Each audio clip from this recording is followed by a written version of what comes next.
Welcome, ladies and gentlemen of the old world. I hope you guys are all doing well and staying safe through Nurgle's Great Plague. Today, guys, we're here with a High Elf versus Norsca showdown. It's going to be Teclis facing off against Wulfric. Now, as far as the build goes, it is going to be a bit of a kiting build.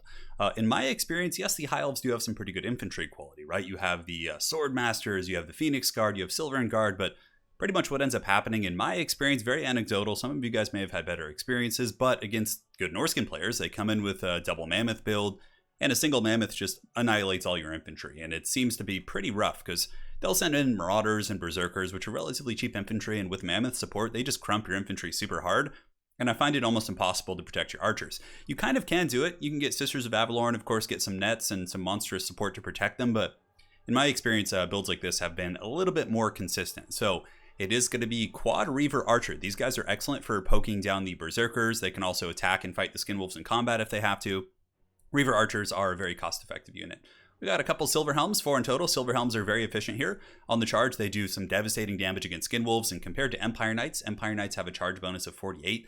These guys are at 64, and their combat stats are much better, as is their weapon strike. So Silver Helms can really be quite impactful for sure. We have Teclis on horseback. We do have a Star Dragon as well, and 3 loose Spearmen in the back just to have something to either sacrifice or fall back to. Now for my opponent's build, he does have a front line of the Marauders and Berserkers mixed with double Mammoth, one of which is a War Shrine, making it very difficult to break his army. He does have some Condom Wolves. It looks like it's going to be 2 there, plus the Deathcaster, and a bunch of Marauder Horse Masters. So yeah, relatively standard for sure. Pretty much every time I've played High Elves into Norsca, it's been, 1 or 2 Mammoths, and I've actually run into 2 quite often because they are, devastating and hard to bring down. Sisters can do it, but a single good Pendulum, Spirit Leeching, Sea Fangs from Wulfric can really wreck your sisters pretty damn bad.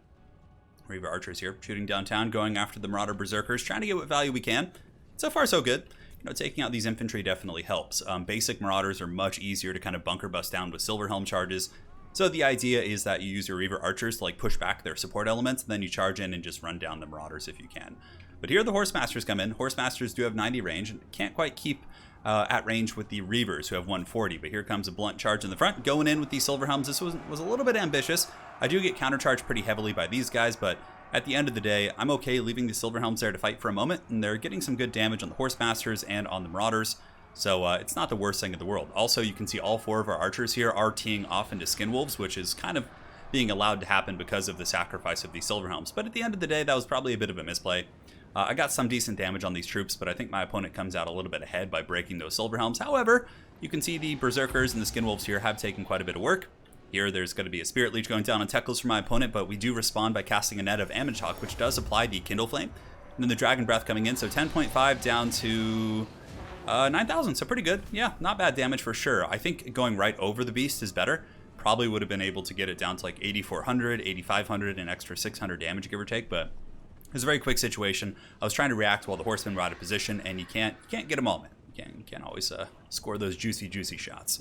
Marauder Berserkers here are getting picked apart by the Reaver Archers relatively efficiently. Norsca here, heavily in pursuit. You can see the Marauders and Berserkers kind of slow pushing me, really, just working towards my Spearmen, which I've split up pretty hardcore. I have 1 here, 1 here, and 1 here, because, again, I don't want to put 2 together, because these things, they're not going to be able to hold anything, really. They're just a distraction. I wouldn't say a distraction Carnifex. A distraction Guardsman. It's more like having an Imperial Guardsman being sacrificed for some other purpose, but it is what it is.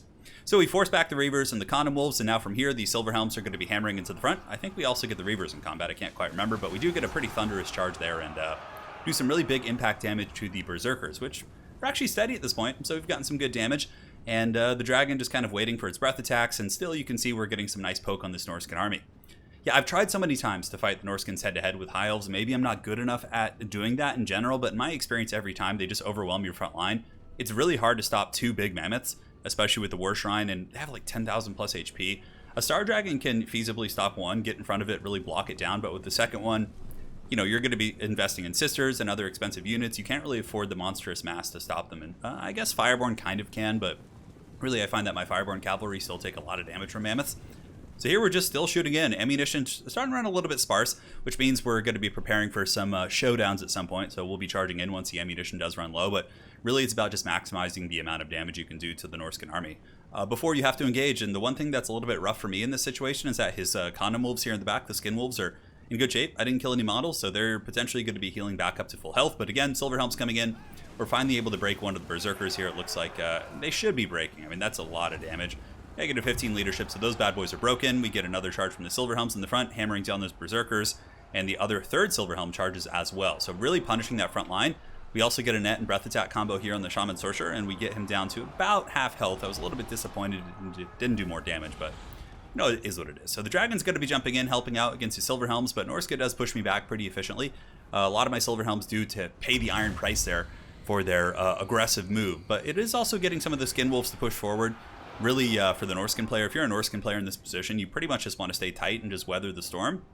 And then at the end, when they run out of ammo, you can win many of those fights if you don't take too many losses. In my case, obviously, I want them to overextend. I want them to chase things. I want them to go out in open field, away from the mammoths. And here we're just like, all right, let's just use our ammo to shoot Wulfric a little bit, I guess, soften him up. In my cav, I'm just trying to get us around in the army. So now you can see the spearmen are moving in, and just going to be piling in my infantry on all fronts as well. So just preparing more or less for the final showdown. Spearmen just getting absolutely hammered by this mammoth. Not a whole lot I can do there. But the Warshrine Mammoth was back here, so I was more than happy to consider sending in the Star Dragon here. And I think maybe we're waiting for another breath combo. I think that's what it was.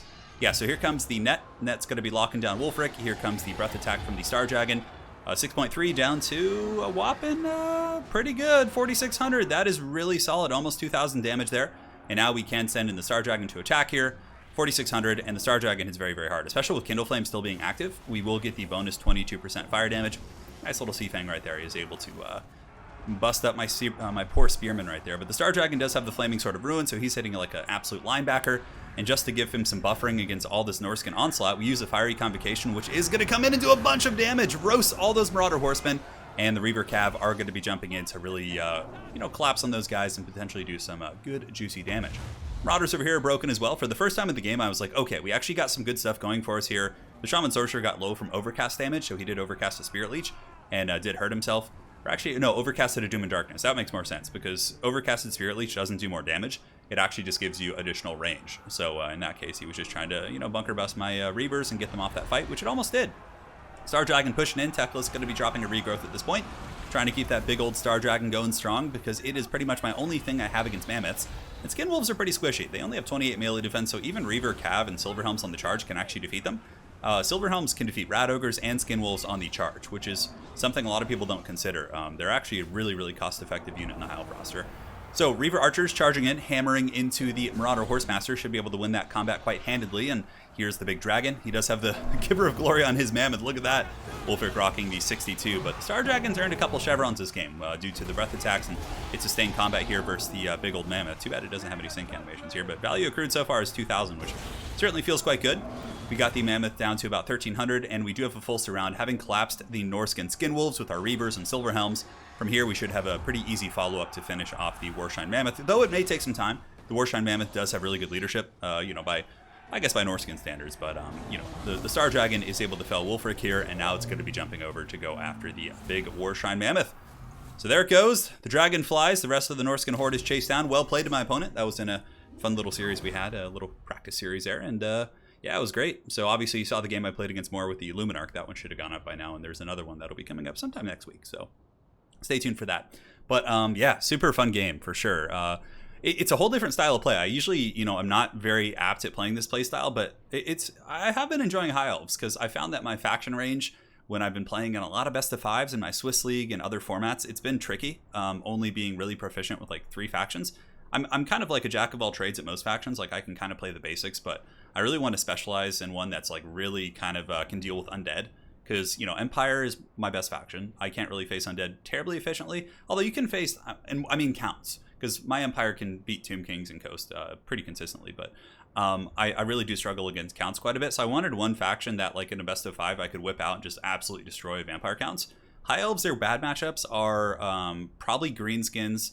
I'm trying to think what the other one that you usually ban is. Greenskins is a rough one. What was the other one that I always was banning? You have Greenskins. Norsca is one that some people do consider a rough matchup for High Elves. It's tricky. You can't like take it head on. You have to kind of play like this in my experience. I've seen people make it work with the So double Sister of Avalorn with, you know, a Silvern Guard or a Spear Wall. You get Teclis with Nets. You get the Kindle Flame combo with your sisters. But what I've seen also happen is Burning Heads, Spirit Leeches, Sea Fangs just absolutely eradicate your sisters. And if that happens, you basically lose the game. You have nothing to kill the mammoths. So Dragon Princes can also be okay here. Like if you look at the Norscan roster, not much here is great against Princes. Like Horse Masters won't do that much. Skin Wolves will do next to nothing. Berserkers, like nothing here is really good against them except the mammoths. They can actually hurt your cavalry pretty bad. So you could do something like this too, like less Silver Helms and get like one Dragon Prince like ROR in its place with the fire damage. It might be better against Skin Wolves, but I don't know. I prefer to have the width and the pressure. Not crazy value across the board. Obviously, the Dragon is the most pertinent thing. It did get 2,700, really carried the game. Earned a couple chevrons too. I think it had like no chevrons when we started, or at least maybe one.